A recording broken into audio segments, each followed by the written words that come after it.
दोस्तों नमस्ते। पिनाक नामक धनुष की कथा।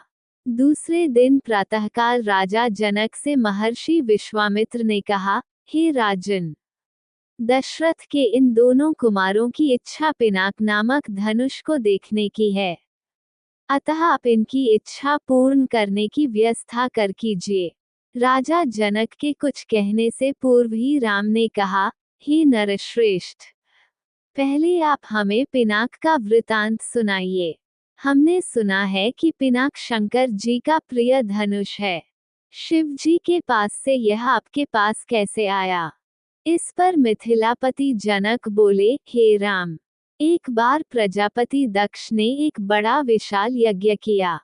दक्ष जी शंकर जी के श्वशुर थे। अपने जामाता से अप्रसन्न के कारण उन्होंने उस यज्ञ में न तो शिव जी को आमंत्रित किया और न ही अपनी पुत्री सती को। पति के समझाने बुझाने की परवाह न करके सती अपने पिता के यहाँ यज्ञ में पहुंच गईं। वहां सती का बहुत अपमान हुआ। सती ने देखा कि देवताओं के लिए यज्ञ का जो भाग निकाला गया था उसमें शिव जी का भाग था ही नहीं। इससे क्रुद्ध होकर सती ने यज्ञ कुंड में कूदकर अपने प्राण त्याग दिए। महादेव जी के गणों ने, जो सती के साथ राजा दक्ष के यहाँ आए थे, लौटकर महादेव जी को सारा वृतांत बताया। सती की मृत्यु की सूचना पाकर महादेव जी बड़े क्रुद्ध हुए। उन्होंने राजा दक्ष की यज्ञ भूमि में जाकर उस यज्ञ को नष्ट कर डाला। फिर वे अपना पिनाक नामक धनुष चढ़ाकर देवताओं को मारने के लिए अग्रसर हुए, क्योंकि देवताओं ने उस यज्ञ का भाग महादेव जी को नहीं दिया था। महादेव जी का ये रौद्र रूप देखकर सारे देवता बहुत भयभीत हुए। देवताओं ने अनुनय विनय करके महादेव जी का क्रोध शांत कराया। क्रोध शांत होने पर महादेव जी ने पिनाक को देवताओं को दे दिया और कैलाश पर्वत पर लौट गए। देवताओं ने उस धनुष को हमारे पूर्व पुरुष देवरात को दे दिया। तभी से वह धनुष हमारे यहाँ रखा है। हमारे पूर्वजों का स्मृति चिन्ह होने के कारण हम इस धनुष की देखभाल सम्मान के साथ करते आ रहे हैं। इसी बीच एक बार हमारे राज्य में अनावृष्टि के कारण सूखा पड़ गया, जिससे प्रजाजनों को भयंकर कष्ट का सामना करना पड़ा। उस कष्ट से मुक्ति पाने के लिए मैंने एक बहुत बड़ा यज्ञ किया। पुरोहितों के आदेशानुसार मैंने अपने हाथों से खेतों में हल चलाया। हल से भूमि खोदते खोदते भगवान की इच्छा से मुझे एक परम रूपवती कन्या प्राप्त हुई। उसे मैं अपने राजमहल में ले आया और उसका नाम सीता रखकर अपनी पुत्री के समान उसका लालन पालन करने लगा। जब सीता किशोरावस्था को प्राप्त हुई तो दूर दूर तक उसके सौंदर्य एवं गुणों की ख्याति फैलने लगी। देश देशांतर के राजकुमार उसके साथ विवाह करने के लिए लालायित होने लगे। मैं अद्भुत पराक्रमी योद्धा के साथ ही सीता का विवाह करना चाहता था, अतः मैंने ये प्रतिज्ञा कर ली कि शिव जी के धनुष पिनाक पर प्रत्यंचा चढ़ा देने वाला वीर राजकुमार ही सीता का पति होगा। मेरी प्रतिज्ञा की सूचना पाकर सहस्त्रों राजकुमार और राजा महाराजा समय समय पर अपने बल की परीक्षा करने के लिए यहाँ आए, किंतु पिनाक पर प्रत्यंचा चढ़ाना तो दूर, वे उसे तिल भर खिसका भी न सके। जब वे अपने उद्देश्य में इस प्रकार निराश हो गए तो वे सब मिलकर मेरे राज्य में उत्पात मचाने लगे। मेरे प्रदेश को चारों ओर से घेर लिया और निरीह प्रजाजनों को लूटकर आतंक फैलाने लगे। मैं अपनी सेना को लेकर उनके साथ निरंतर युद्ध करता रहा। वे अनेक राजा थे, उनके पास सेना भी बहुत अधिक थी, इसलिए इस संघर्ष में मेरी बहुत सी सेना नष्ट हो गई। इस पर मैंने भगवान को सहारा मानकर उनकी तपस्या की।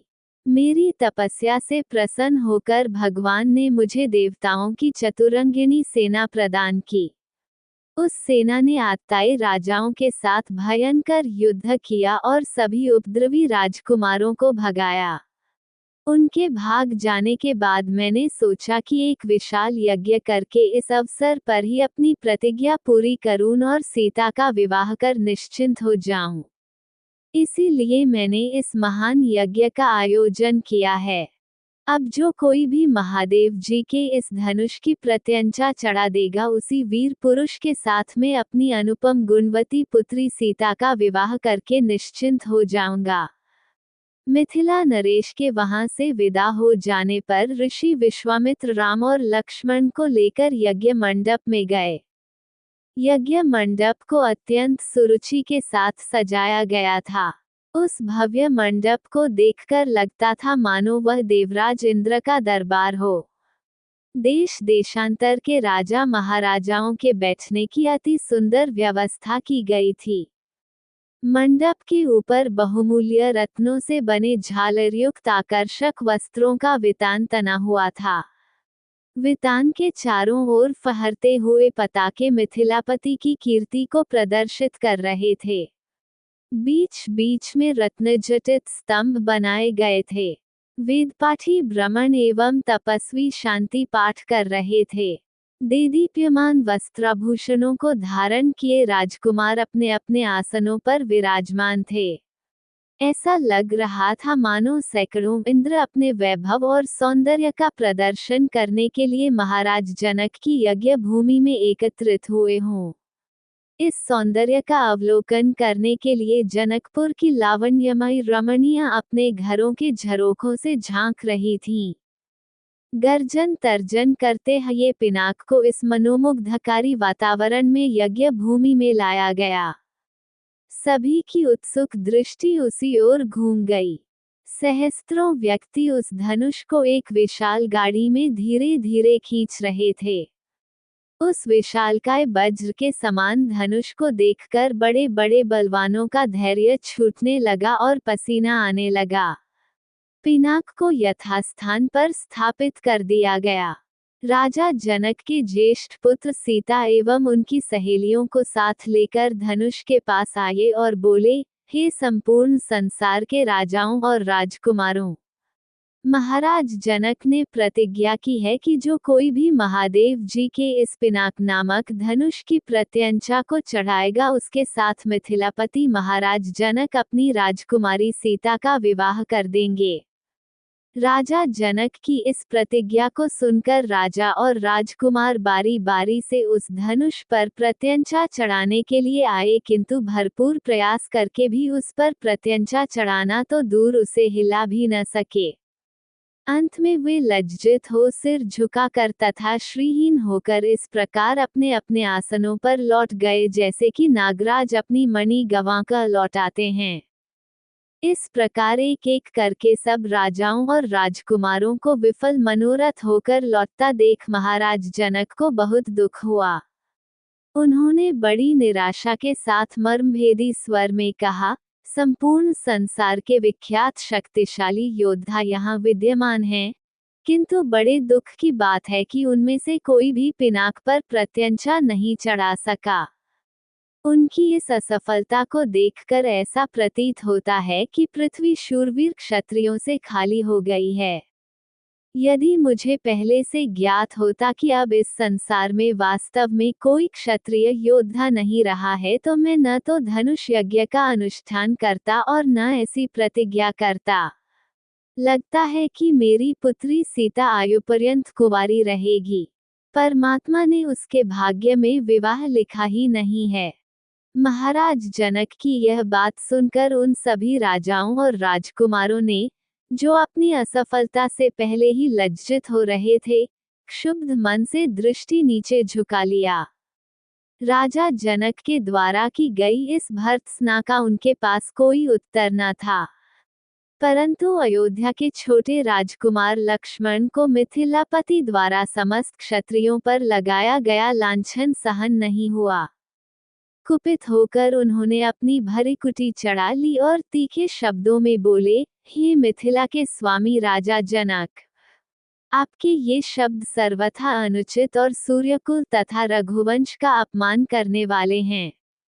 आश्चर्य है कि आपने ऐसे अपमानजनक शब्द कहने का साहस कैसे किया। जहाँ प्रतापी सूर्यकुल का साधारण व्यक्ति विद्यमान हो वहाँ भी कोई इस प्रकार तिरस्कार भरे शब्द कहने से पूर्व अनेक बार उस पर विचार करता है। फिर यहाँ तो सूर्यकुल के मणि श्री रामचंद्र साक्षात विराजमान हैं। आप शिव के इस पुराने पिनाक की इतनी गरिमा सिद्ध करना चाहते हैं। मैं बिना किसी अभिमान के कह सकता हूँ कि इस पुराने धनुष की तो बात ही क्या है। यदि मैं चाहूँ तो अपनी भुजाओं के बल से इस धनुष के स्वामी महादेव सहित संपूर्ण सुमेरु पर्वत को हिलाकर रख दूं। इस विशाल पृथ्वी को अभी इसी समय रसातल में पहुंचा दूं। ऐसा कहते हुए लक्ष्मण के नेत्र क्रोध से लाल हो गए, उनकी भुजाएं फड़कने लगीं और उनका संपूर्ण शरीर क्रोध की ज्वाला के कारण थर थर कांपने लगा।